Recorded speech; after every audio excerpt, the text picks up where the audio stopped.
부활절 셋째 주일인 오늘 우리는 예수님께서 부활하신 후 제자 베드로에게 나타나서 사명을 맡기신 그 장면을 전하는 말씀을 지금 마주하고 있습니다.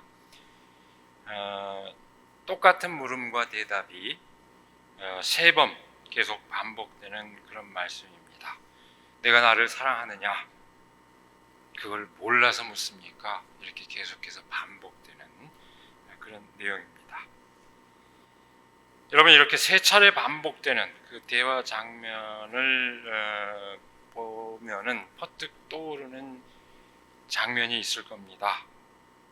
세 차례 반복해서 예수님을 부인했던 베드로의 그 언행, 십자가에 달리셨을 때 그 장면이 떠오를 겁니다. 그러니까 이번에는 예수님이 베드로에게 안갚음하시는 걸까요? 그때 내 마음이 얼마나 아팠는지 아느냐? 내가 이렇게 물으니까 너의 심정은 어떠냐? 그런 뜻일까요? 확실히 이 세 차례 반복되는 이 대화의 내용은 세 차례에 걸친 베드로의 그 부인을 환기시키고 있는 것은 분명합니다. 그러나 그 반복되는 대화가 꼭 그 되갚는가, 그 일종의 억하심정에 그렇게 그 되갚는 것을 뜻하지는 않습니다. 우리도 흔히 우리 통념에서도 3-4번은 해야지요 하는데 이게 성경에도 똑같습니다. 성경도 이 3-4번이 아주 자주 등장합니다. 그건 뭘 의미하느냐? 그야말로 온전함을 뜻합니다. 3번 이렇게 반복되는 경우 뭐 여러 가지 상징적인 숫자들이 있죠. 하나도 완전한 숫자요. 셋도 그렇고 7도 그렇고 10이나 12도 그렇고 그렇습니다만 이 경우도 마찬가지 그런 의미입니다. 그러니까 이전에는 베드로가 온전히 예수님을 부인했는데 이번에는 온전히 예수님을 인정했다는 것을 뜻합니다. 그렇다면 3번 반복해서 예수님께서 물으신 뜻은 지난 잘못을 온전히 반성하고 돌이킬 수 있는 기회를 주신 것이라고 할 수 있습니다. 일종의 베드로의 명예회복인 셈입니다.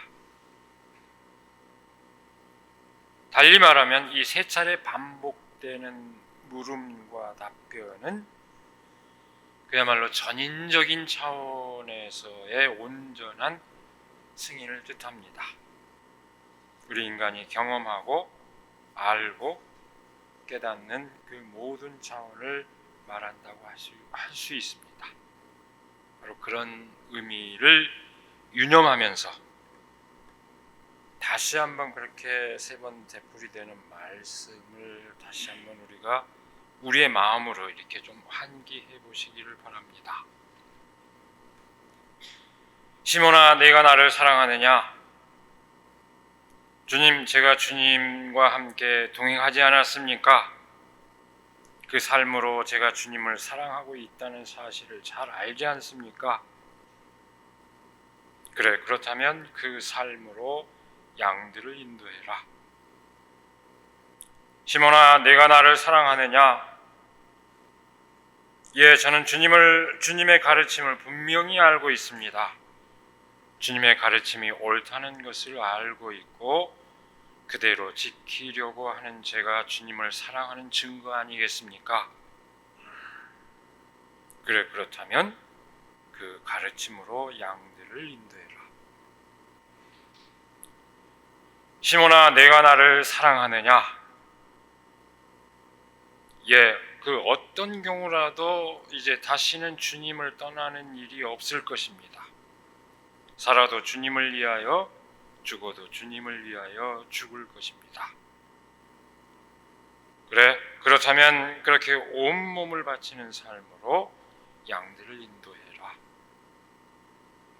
이렇게 이 과정을 다시 환기해 볼 수 있을 것입니다.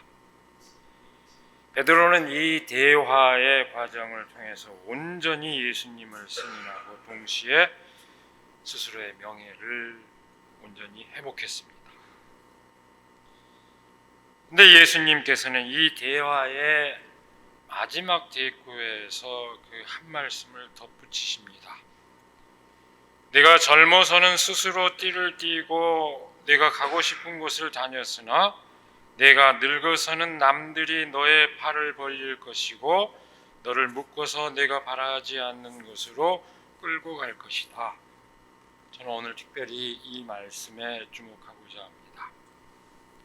여기에 바로 이어지는 말씀은 이 이야기가 베드로의 죽음을 암시하는 말씀이라고 해석하고 있습니다. 예수님께서 이렇게 말씀하신 것은 베드로가 어떤 죽음으로 하나님께 영광을 돌릴 것인가를 암시하신 것이다. 이렇게 그 해설을 덧붙여 놨습니다. 전통적으로 이 말씀은 베드로가 로마에서 십자가에 거꾸로 매달려 죽은 사실을 예언한 것으로 해석되어 왔습니다.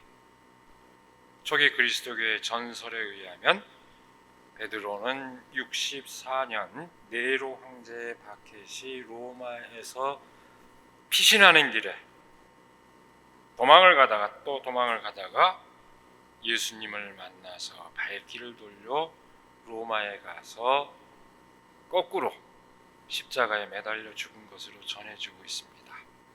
역사적 사실로서 확인하기는 어렵습니다만 그런 전설이 전해지고 있습니다. 여기 나이가 드신 분들은 옛 영화를 기억할 겁니다. 코바디스 도미네, 주님 어디로 가십니까? 그때 예수님이 뭐라고 답합니까?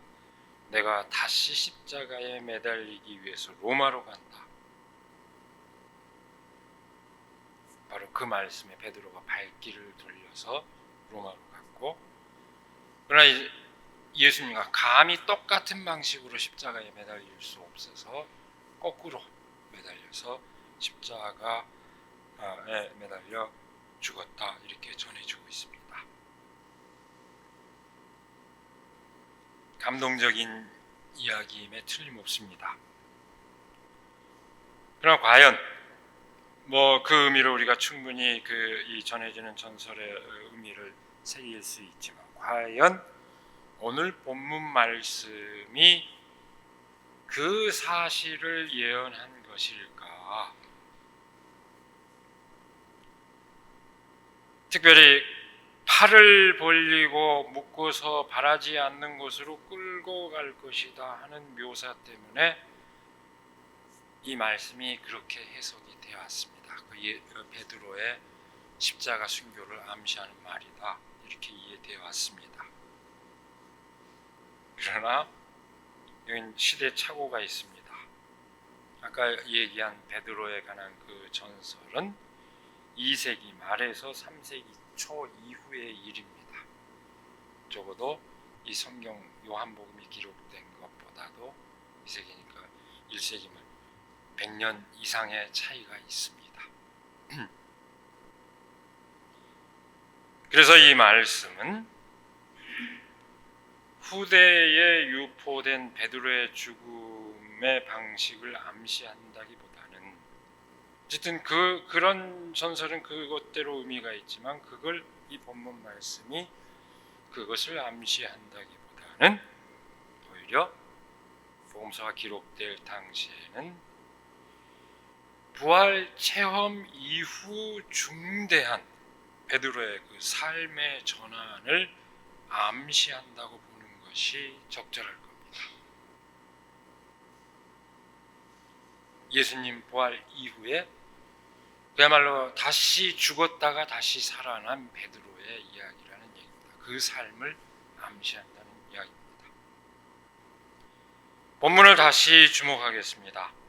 우리가 읽은 새 번역은 이렇게 번역되어 있습니다. 내가 젊어서는 스스로 띠를 띠고 내가 가고 싶은 곳을 다녔으나 내가 늙어서는 남들이 너의 팔을 벌릴 것이고 너를 묶어서 내가 바라지 않는 곳으로 끌고 갈 것이다. 이 새 번역은 우리가 아까 얘기했던 그 전설의 통념하고 아주 잘 어울리게 번역을 해놨습니다. 그러나 좀 더 원문에 가깝게 번역한 개역 성경은 이렇게 되어 있습니다. 젊어서는 내가 스스로 띠띠고 원하는 곳으로 다녔거니와 늙어서는 내 팔을 벌리리니 남이 내게 띠띠우고 원치 아니하는 곳으로 데려가리라. 묶어서 끌고 간다고 돼 있지 않고 남이 네 허리띠를 채워주고 데리고 갈 거다 이렇게 되어 있습니다. 이건 확연히 다릅니다. 이 말씀은 당시 근동 사람들의 그 행장에 관한 묘사일 뿐입니다. 우리도 과거에 선비들이 도포를 입고 허리에 띠를 묶죠. 중동 사람들도 옷을 입고 가운데 허리를 띱니다. 그것을 젊었을 때는 네가 혼자 다 했지만 늙어서는 네가 이렇게 팔 벌리고 있으면 딴 사람이 와서 묶어주고 너를 인도해서 데리고 갈 것이다. 이런 묘사입니다.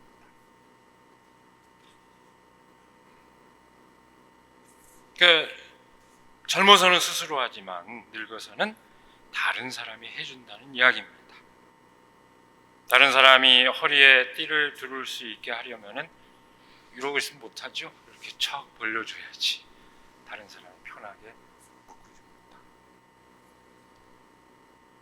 그것은 십자가에 매달린, 예수님이 십자가에서 이렇게 매달린 그 형상이 아니라 네가 다 해줘 이렇게 맡기는 팔을 벌린 그런 형상입니다.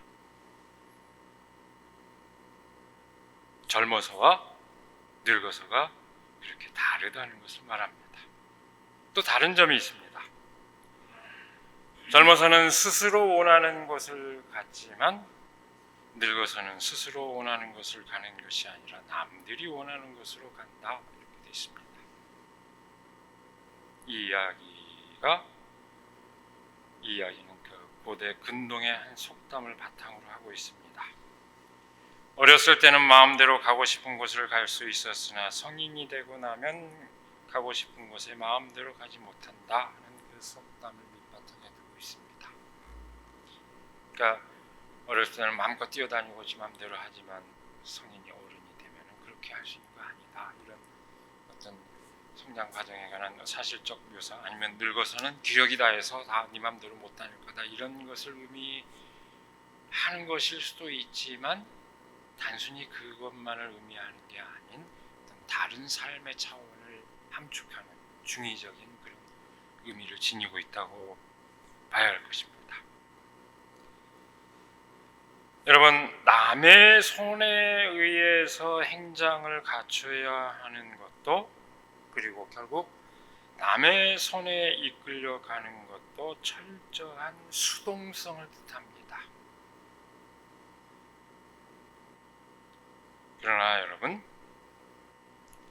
그것은 단순한 수동성이 아니라 삶의 가치의 전환을 뜻합니다. 여러분, 이것은 모든 거룩한 신비 체험이 갖는 수동성을 뜻합니다.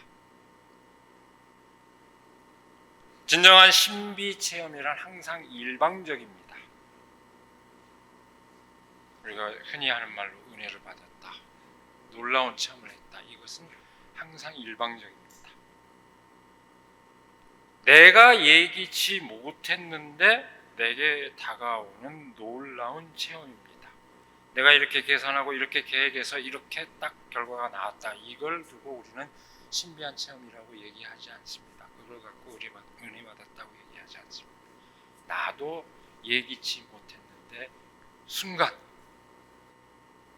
말로 설명하기 어려운 어떤 힘에 이끌려서 내가 깨닫고 변화되는 놀라운 체험을 하는 것을 말합니다. 모든 신비한 체험의 속성입니다.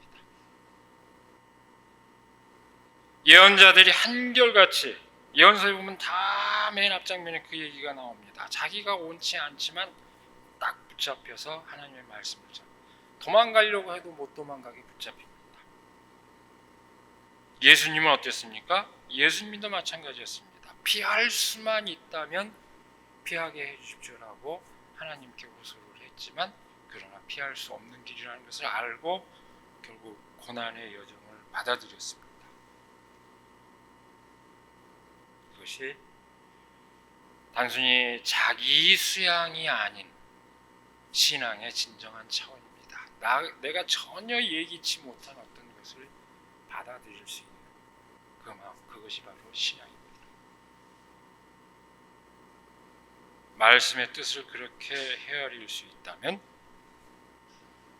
사실 팔을 벌리는 이 행위의 상징적인 의미는 구약성서 이사야서 64장 2절에 보면 이런 표현이 나오는데요. 오히려 그 의미하고 상통할 겁니다.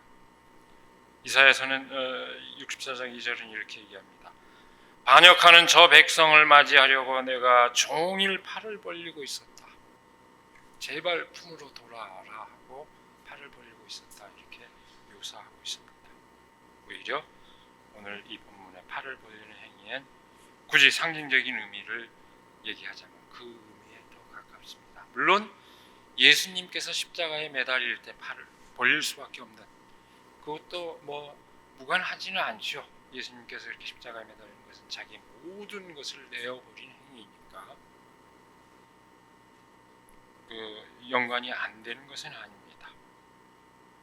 어쨌든 이 이사야서에서 말하고 있는 이 하나님께서 팔을 벌리고 있다, 그 얘기는 그야말로 백성을 품는 행위를 뜻하고 타인을 내 안으로 수용하는 것을 뜻합니다.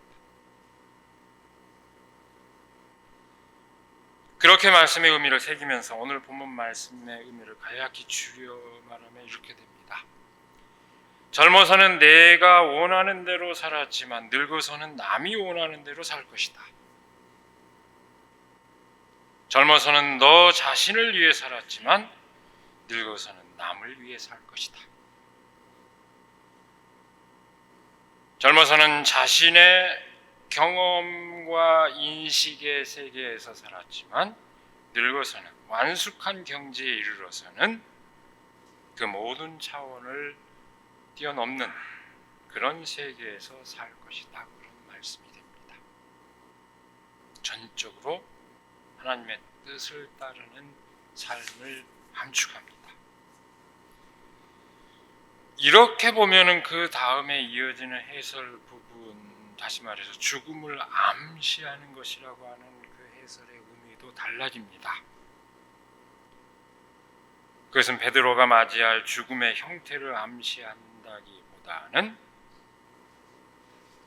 타인을 품는 그 삶의 여정을 뜻하는 것입니다. 이제 예수를 부인했던 그 베드로가 죽음을 맞고, 나중 문제가 아닙니다. 지금 바로 이 체험하는 순간의 문제입니다. 지금 그 베드로가 죽음을 맞고 이제 진정으로 거듭나서 하나님의 영광을 위해서 살게 될 것이다. 그런 얘기가 됩니다. 부활을 체험한 베드로의 삶의 전환을 말합니다. 결국 오늘 본문 말씀은 하나의 실증적 사실로서 예수님의 그 부활을 베드로가 인정하게 되었다, 그런 이야기가 아니라 예수님의 그 길을 한때 부정했던 베드로가 이제 죽었다가 예수님의 그 길을 인정한 베드로로 부활했다는 것을 전하는 이야기입니다. 이 이야기는 그렇게 베드로의 놀라운 부활 체험을 전하는 것입니다. 여러분, 우리가 다 고전을 잘 보지 않았어도 잘 들어서 알고 있는 공자의 유명한 이야기가 있습니다. 15살에 학문의 뜻을 두었고 30에 일어섰고 40에는 의심할 일이 없어졌고 50에는 하늘의 명을 알았고 60에는 귀에 거슬리는 일이 없어졌고 70에는 마음이 하고자 하는 대로 쫓더라도 법도에 어긋남이 없었다. 어떠신지 70이 이 공자보다 더 오래 사신 분도 또 계시는데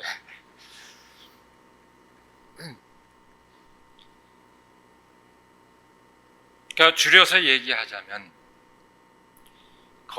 젊어서는 자신의 뜻을 세우는 것이 중요했지만 나이가 들어서는 하늘의 뜻이 무엇인지 알았기 때문에 타인의 이야기를 들어도 남의 이야기를 들어도 전혀 거슬리지 않고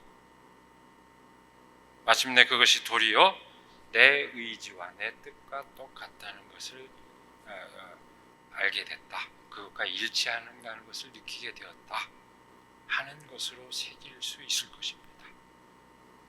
그야말로 사람이 완숙해지는 경지, 성숙해지는 경지를 얘기합니다. 그저 다르다고 한 것이 아니라 그것을 자기가 수용할 수 있는 그 마음을 갖게 됐다는 얘기일 것입니다. 젊어서는 내가 원하는 대로 살았지만 늙어서는 남이 원하는 대로 살 것이다. 그것은 자기 마음대로 하는 주체적인 삶에서 남에게 끌려다니면서 단지 수동적인 삶으로 후퇴하는 것을 뜻하는 것이 아닙니다. 그것이 아니라 모든 것을 너의 관점에서 생각해도 바로 너의 관점에서 타인의 관점에서 생각해도 거리낌이 없을 만큼 편해지는 그 지경을 뜻합니다. 우리가 그 이름으로 잘 알고 있는 신학자 유명한 보네포 목사님, 보네포 목사님은 예수 그리스도의 삶을 딱 한마디로 요약했습니다. 타자를 위한 삶이다. 타인을 위한 삶이다. 예수님의 삶을 한마디로 줄이면 그렇게 이해할 수 있다. 타인을 위한 삶이다. 이렇게 정의했습니다. 그것이 오늘 우리에게 특히 젊은 사람들에게는 오늘 젊은이들이 와글와글 했는데 어린이 청소년 주의를 맞아서 다 지금 밖에 나가 있습니다만 다는 아니죠. 그래도 우리 청년들도 함께하고 있는데 일종의 의무감으로 느껴질지 모르겠지만 그것이 자연스러운 삶의 경지에 이를 때 진정한 그 신앙이 우리 삶 가운데 체현된다는 것을 뜻합니다. 근데 여러분 젊다고 뭐 이런 못 가는 거 아닙니다. 예수님은 30대 초반이었습니다. 모든 걸 다 동학의 최수훈 선생도 40이 채 되기 전에 모든 걸 다 깨달았고 삶을 바쳤습니다.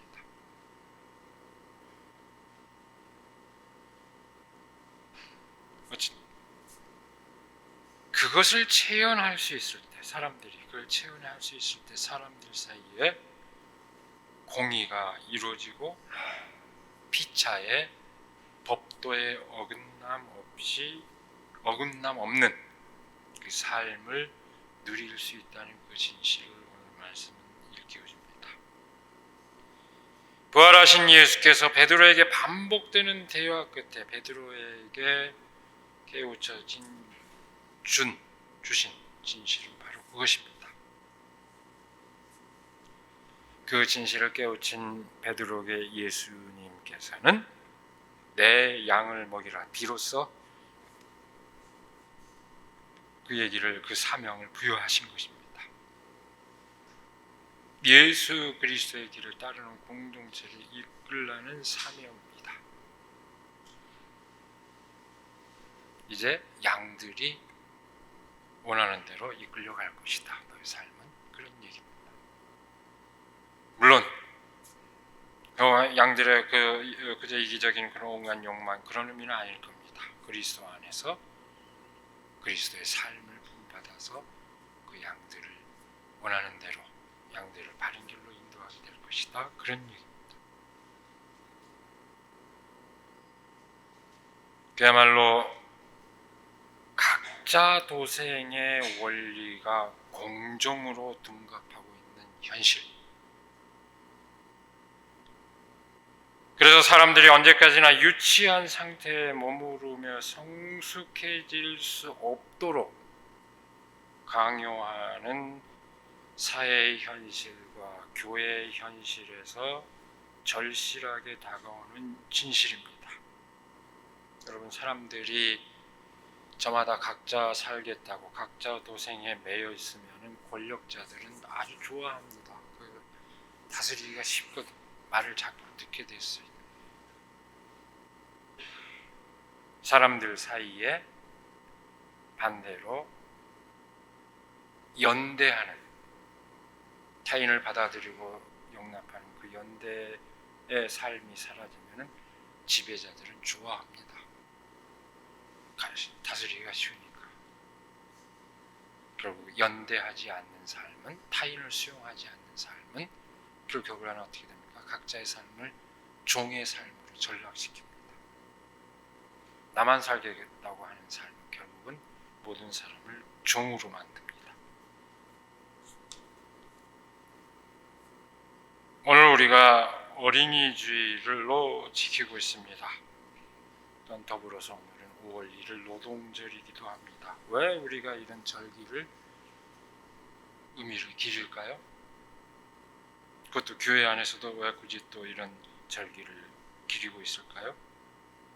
그것은 우리가 미처 지나쳐버리면 생각하지 못하는 우리가 다른 세대들을 늘 환기해서 생각하자는 의미요.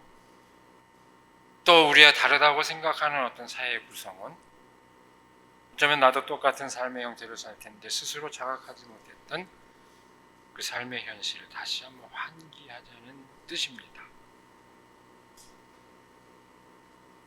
그래서 최근에 나온, 제가 오늘 아침에 다시 접하게 된 시인 송경동, 제가 좋아하는 송경동 시인의 시 한 수를 또 제가 오늘 읽어드리겠습니다.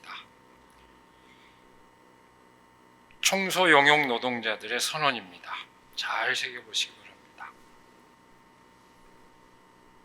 우리는 당신들의 집과 건물이 깨끗하기를 바랍니다. 그만큼 우리를 대하는 당신들의 인성도 깨끗하기를 바랍니다. 우리는 당신들의 삶과 생활이 더 윤택하고 빛나길 바랍니다. 그만큼 우리가 받아야 할 대우도 환하고 기름지길 바랍니다. 우리는 노예나 종이 아닙니다. 당신과 나의 권리는 서로 존중되어야 합니다. 이 세상의 모든 불의를 바르게 정돈하고 잘못된 구조와 모순을 뜯어 고치는 일은 우리 모두의 일이어야 합니다. 우리는 쓸겠습니다. 당신은 닦으십시오. 부디 우리가 치워야 할 쓰레기가 당신들이 아니길 바랍니다. 너무나 절절한 말씀 아닙니까? 저는 오늘 이 말씀에 우리가 타인을 위한 삶, 함께 연대하는 삶이 무엇인가 하는 것을 다시 일깨워주는 아주 소중한 그런 통찰이라고 생각합니다. 우리가 진정으로 예수 그리스도의 길을 따르고자 한다면, 정말로 우리가 부활의 진실을 믿고자 한다면 우리에게도 바로 그와 같은 삶의 전환이 이루어져야 합니다. 바로 그 삶의 전환을 위해서 부단히 애쓰는 우리 한 사람 한 사람, 그리고 우리의 공동체가 되기를 시간에 간절히 기원합니다. 기도하겠습니다. 우리에게 복된 날을 허락하여 주시고 말씀의 진실을 새기며 또 그 진실이 구현되어야 할 이 땅의 현실을 되새기며 우리의 삶의 자세를 가다듬게 하여 주시는 그 은혜를 감사드립니다. 예수 그리스도의 길을 부정함으로써 죽음에 이르렀지만 그 죽음의 길을 택했던 그 자아를 다시 죽이고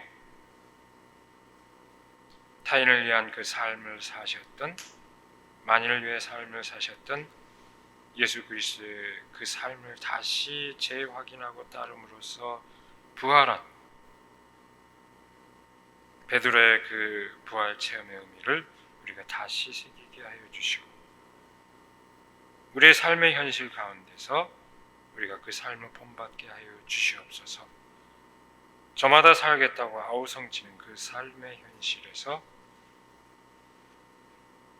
남의 목소리에, 타인의 목소리에 항상 귀 기울이며 마음을 열고 함께하는 저희들이 됨으로써 더불어서 진정한 삶을 누리게 하여 주시옵소서. 우리 주 예수 그리스도의 이름으로 기도드리옵나이다. 아멘.